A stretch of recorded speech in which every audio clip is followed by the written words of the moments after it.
Broadcast is now starting. All attendees are in listen-only mode. Welcome to the Predictive AI world. We have a rich audience today attending from across North America, and I'm excited to be hosting all of you today in this exciting session around customer journey experience. I'm your host. My name is Malay Upadhyay, and I'm the CMO at Sales Choice. The Predictive AI World is a platform that we have launched to educate the audience on the different AI use cases, risks, and cautionary notes in sales, marketing, and the entire organizational ecosphere, really. We have hosted webinars, we have hosted podcasts, video series with experts from around the industry in North America, from financial to manufacturing and so on. I encourage you to go check out these links at a free time. Of course, we'll be sharing all of this after the webinar as well. But to begin the session today, I'm joined by two extremely powerful and knowledgeable experts when it comes to the customer journey experience. Joining me, as always, is our CEO and founder, Dr. Cindy Gordon. And along with her, we have today Julian Phipps, who is the Director of Canada for Business Development at EmailAge, an email risk score company. I let them both say hello as Cindy takes this away with questions directed towards Julian to understanding how we arrive at solutions around the system. Cindy? Thanks, Malay, and welcome everyone. And just so privileged to have Julian here with us. You can catch up on my profile. It's all over the web. But Julian, we're really honored to have you with us today. So share a little bit about your profile and what EmailAge is all about. Yeah, great. Thanks, Cindy, and thank you, Malay, as well. And everything is, very.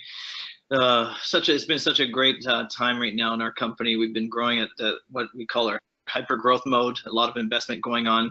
And in my background, I've got, of course, my LinkedIn profile as well. But very quickly here, my background comes from the finance world and banking, having been in the credit union system in Canada with the largest credit union in Canada for many years.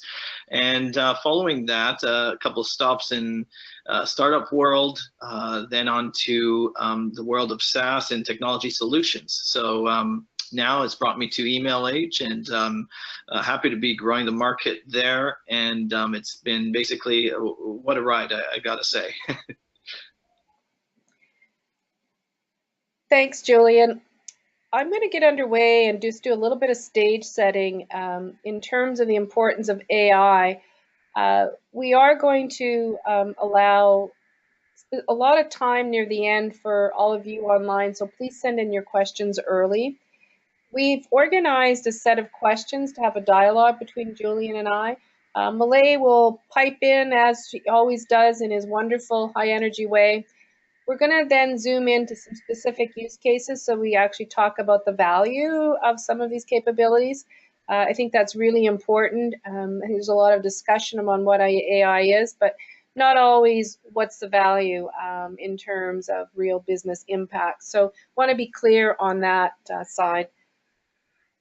So first of all, in terms of the market landscape, I don't think you can pick up any newspaper today or any publication without some point of view in terms of AI.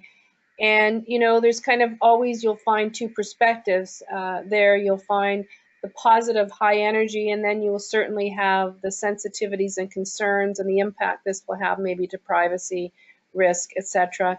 And you also see internationally different countries approaching AI and the frameworks, and we're all kind of evolving at different paces.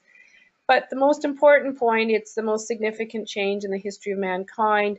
I look at this often as the biggest tsunami wave that I've ever certainly seen in my lifetime. And the sheer volume of the growth of the market, earlier indicators that the market was growing around 30% compound annual growth rate. We're now seeing things at 60%, which is just unheard of. And I think one of the factors, that's important to understand is we're seeing this intersection between the incredible speed of blockchain growth, Internet of Things with the sensor technologies and smart, intelligent infrastructures, and where AI, quite frankly, is underpinning everything. We always joke here at Sales Choice when we hear people say that AI is the new electricity, because it's not the new electricities, it's actually the new oxygen. It's permeating everything, every single layer. And so it's an exciting time to be leading in this kind of an industry. Just to go down a few levels in terms of simple definition of AI, I mean, obviously, you can all go to Mr. Google. Maybe it's Mrs. Google or Mr. and Mrs. Google. I'm not sure there's a persona there yet, but you know, you can literally find everything out there these days. The most important point is that AI isn't a new field. It's actually been here, and some of the algorithms and approaches we're using were in 1956. You know, a lot of the growth has come about as a result of the supercomputing power. And actually, businesses are ready because there's the sheer accumulation of data, and that proliferation of data as, you know, it's finding, you know, the gems in those large data sets. So it's all about mimicking human behavior, and there's many, many different approaches, whether you're sensing the world, you know, with AI, whether you're text mining, trying to analyze and filter things, so you might be using predictive insights. Maybe you're acting on that information in terms of intelligent workflow based on triggers and cues to move things along. And I think the other aspect is in these solutions with machine learning, there's always a feedback loop. So as new data comes in, things gets recalibrated, new patterns form, new clusters. I think what's really important as well is to make sure that the data that's flowing through these systems, you know, doesn't have data bias, and that's actually one of the biggest issues. I was actually receiving the AI Impact Award yesterday in Ottawa, in Canada, and we had a lot of speakers talk about, you know, 80% of the data sets are flawed. So those are pretty staggering numbers when you hear that the bias is in there. So, you know, the algorithms are only as good as good as the cleanliness of the data sets, and there's a lot of risks inherently in data. So, so that's you know, our sort of view of that. We put this slide together just to step back and put in context. It's not that analytics is new, as I've already mentioned, but we have an evolution, certainly in terms of the types of intelligence that are moving into organizations. You know, BI, business intelligence or descriptive analytics, is certainly alive and well, and but they've been very rear view mirror oriented, and the world's moving far too fast to only look at data in the past. But data in the past can be an incredible predictor for looking ahead, when that's where AI can make a difference in the predictive analytics space. And, you know, what we've learned there is that it's really a mashup of different disciplines that need to come together. So it's not a one-trick pony by any means. The newer area, which is still very much emerging, is, well, you've given me a score, you've given me a prediction, what will happen, so what do I do with it? Which moves into, you know, what can you do with AI so that the coaching becomes, or alerts become, highly automated and giving people context to move to action. And that area, there's a lot of creativity going on, because at the end of the day, one thing is surfacing a risk, but you know, you've got to go and execute and mitigate that and make sure it's a closed loop process. As things continue and algorithms and, you know, particularly genetic algorithms come into the market, we're going to see far more integration and mimicking the human brain in a very detailed way. And that area is when these systems become generative and really deeper learning environments. That area will come under a lot of evaluation, because when you get into the deeper aspects of the cognitive side, it's harder to regulate and harder to know what's being manifested. So the cognitive side, you know, is going to be, you know, probably the most challenging area from a regulatory point of view, but we are into a spectrum, and like I said earlier, AI will underlie everything. Maybe one last point before we open it up to our discovery conversation, that I think is really fundamental.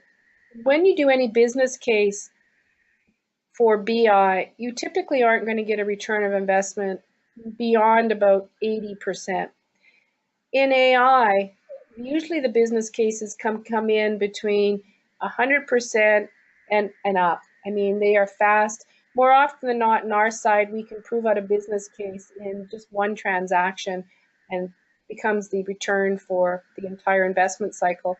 So, you've got to look at these kinds of business ROIs really on a trajectory point of view. The systems learn over time. So those are some comments there. Let's turn it over to Julian now. And because, Julian, you've been really out there and your company's very much been pioneering. And you can see how important with all the data breadcrumbs that are out in the digital highways. So why, is your firm so focused on sort of the importance of the customer journey and the risk attributions as with what you can do as a company? Yeah, great question, Cindy, and yeah, thanks again for this platform to discuss with you today as well, and our listeners. And really, I think what it's kind of come down to in terms of companies that are dabbling and also more at an expert level with their business intelligence and use of AI is that they're starting to really understand their targeted consumer or customer. And the definition behind really the customer journey is the complete sum of all of their experiences that a customers go through when they're interacting with their company or brand online and in person for that matter. But instead of just looking at one part of that transaction or experience, it's really the customer journey that kind of documents their full all of their touch points that they interact with online with them. And this is where really, AI, as well as, leveraging the data elements that may be collected online on behalf of the customers and what about them, and even where we come into play at Emailage is layering in these different intelligence data points to provide them with more information about their prospective customer or new customer.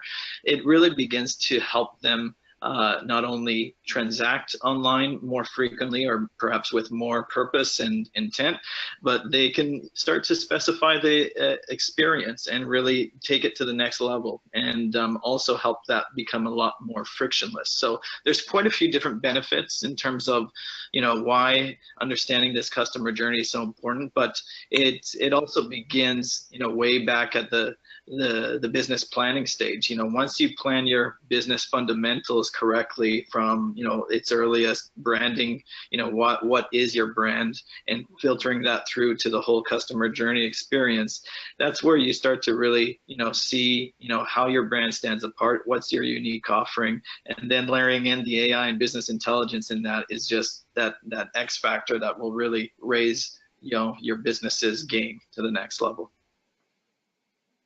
Thanks, Julian. Let's move now, Julian, to introduce the capabilities of Emailage in terms of your email risk score. Absolutely. Yeah. No, and thanks. Yeah. So for Emailage, or as sometimes people say Emailage, it's the same thing with Target or Target. We go by many names, but at the end of the day, it's really what we're doing behind the scenes. And for Emailage, we started back in 2012, one of the pioneering companies, as you mentioned earlier, Cindy, and we really started to understand, our founders did anyhow, in terms of why the use of an email address as a data element was so pivotal and so crucial and powerful for that matter.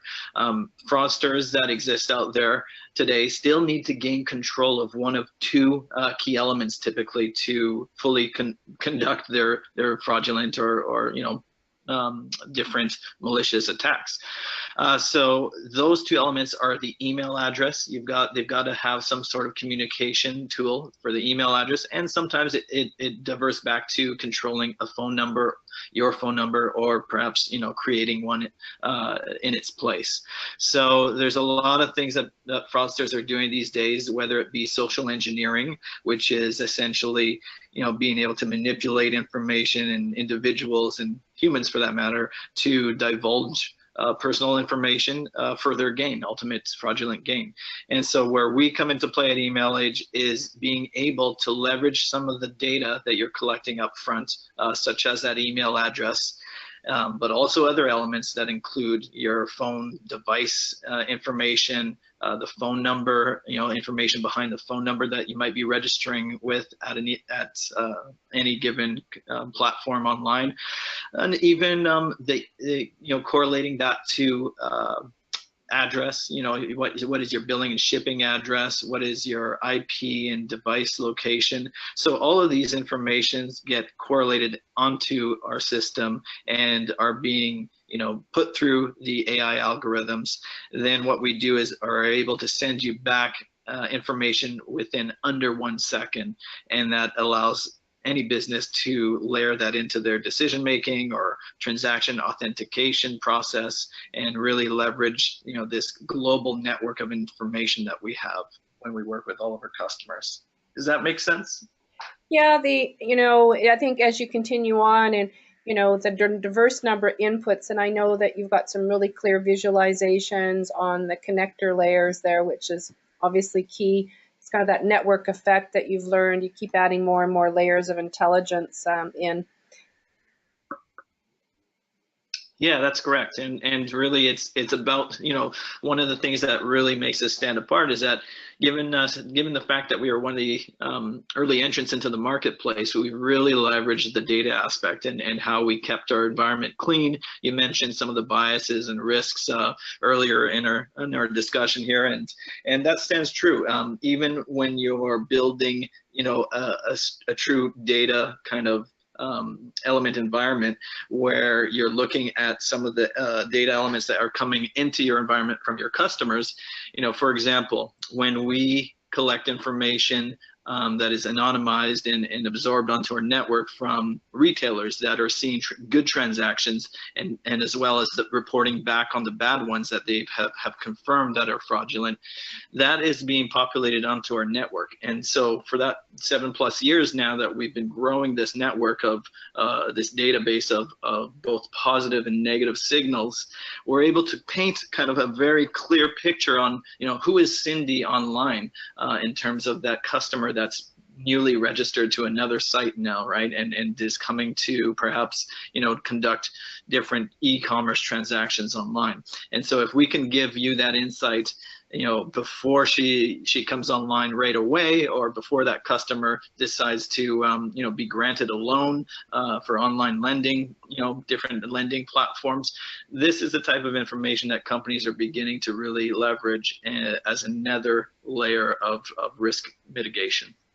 Yeah, thanks, Julian. I know we're kind of touching on some of the context of this question from the answer side, but we're really talking about the multiple touch points that can be leveraged to really give you insights on your customer journey. So I'm going to let you continue on because I think this next part really pulls all the puzzle pieces together, and you can just indicate to next slide when you're ready for us to advance. Absolutely, great. So I guess what we're seeing on this slide right now is why the email address was so important. And as alluded to earlier, is that when you think about it, all of our social media and different online personas and accounts that we are leveraging these days and utilizing are really tied back to an email address. And for good actors online like you and I and a bunch of other people, they typically would have had their email at least 91% of them have had it for 3 years or more. And this is a DMA study conducted that gave us some of this information. And out of this study, there was also 51% of those users that have had their emails for more than 10 years. So I fall into this category, and you may change your work email sometimes more frequently, or perhaps different reasons. But when moving when moving different information around, you might move your home address more frequently, you might switch your phone number more frequently, but this email address tends to be that global identifier that kind of stays relevant and stays the same because it has some stickiness to all of these other sites that you're using. So next slide. What we're seeing here is really what the model looks like for Emailage, and we've got basically a predictive risk intelligence network that is able to look at these different elements amongst others. And really at the core, as you're seeing in this wheel, is the email address, which can produce up to about 30 other individual data signals that we provide back on the email address alone. When we combine that with the IP address, if you're collecting information on behalf of your customer by IP address, we can see typically a 50% increase in the ability to detect and prevent the fraud. And when we add in other elements such as the phone number, billing and shipping address, those two elements would add another kind of 20% of certainty in terms of the risk score that we're providing. And customer name matching, first name, last name, and domain name, domain information, all of these are combined with other elements that might be more unique to your business. And then we're able to send out this risk score. And the risk score really is meant to just provide and absorb something that by the human eye can just understand and divulge as 1 being not risky and 1,000 is really a riskiest level, and they fall into different risk band buckets. So if you have different risk bands from 1 through 6 for Emailage, we start to notice that when you're looking at the volume that comes through to your business in risk bands 1 and 2, these are low risk categories. We'll push that through. We typically recommend that those levels are pushed through for your business as good signals and good customers coming through the door. And once you get to neutral level 3, this is where we may not have as much information. And then moving on to levels 4 to 6, it progresses to information that is more risky to suspected fraud and definitely fraudulent events that have occurred. So yeah, that just kind of gives you an overview of the actual methodology behind our risk score, and more importantly, I guess, getting on to the next slide, we'll see how the network and the power of the network really plays a part. So here are just some of our top industries and verticals that we deal in. We're fortunate to work with a lot of the top players in their industry. And the reason why they're leveraging our solution is really because they have found value in the fact that we're able to give them signals on these individuals that they are transacting with or potentially doing business with. And not only is it a good indicator of a risk factor, but now different permutations of how they leverage this data is being applied. So think about your marketing department and how they want to best spend some of their marketing dollars. Well, now, in a way, you can start segmenting some of the use of different offers or targeted offers to, different, segments or clusters of your customers. If they have good signals behind certain customers, you may want to offer them, a preferential rate, or, if you've got, versus some less strong indication of a good customer. Perhaps, in the lending world, as an example, they might offer a different rate to these individuals or a different type of offer. So we're seeing different ways to kind of leverage data, both for, internal marketing purposes, sales driven causes, as well as just the fraud and the risk mitigation that we've seen. Julian, before we leave the slide here, quick question. Are you starting to, scrape or access other third-party data sources that can give further insight, whether it's in social media channels at all? Just curious if you're starting to look at those kinds of behaviors as well, or is it all more email-centric dynamics? Great question. Yeah, so at the core of it is always the email, but to gain insight, we do look at third-party information and different API connections that we will also leverage. Part of the challenge is maintaining a solution that can give back, rapid responses. When you're calling out to other different third parties, sometimes that will slow down this solution that occurs in under a second. And for some of our largest e-commerce use cases, as well as credit card providers that need to authenticate transactions within milliseconds, I mean, some of our average SLA times for them will be in the 17 millisecond range. So it depends on what we look at, but to get to the crux of the matter here, we do look at publicly available social media. So, you know, anything that's not private, we'll look at the open source stuff, the things that you and I may have put on the web and made it publicly available. And, you know, we'll correlate that to, you know, the ability to name match to determine, you know, if their social media profile has, you know, a lot of friends, for example, is a good indicator sometimes of the fact that, you know, it's not a profile that was created overnight. And there's different ways to kind of leverage some of this information and correlate it all together so that it strengthens the signals that we offer our clients. Thanks, Julian.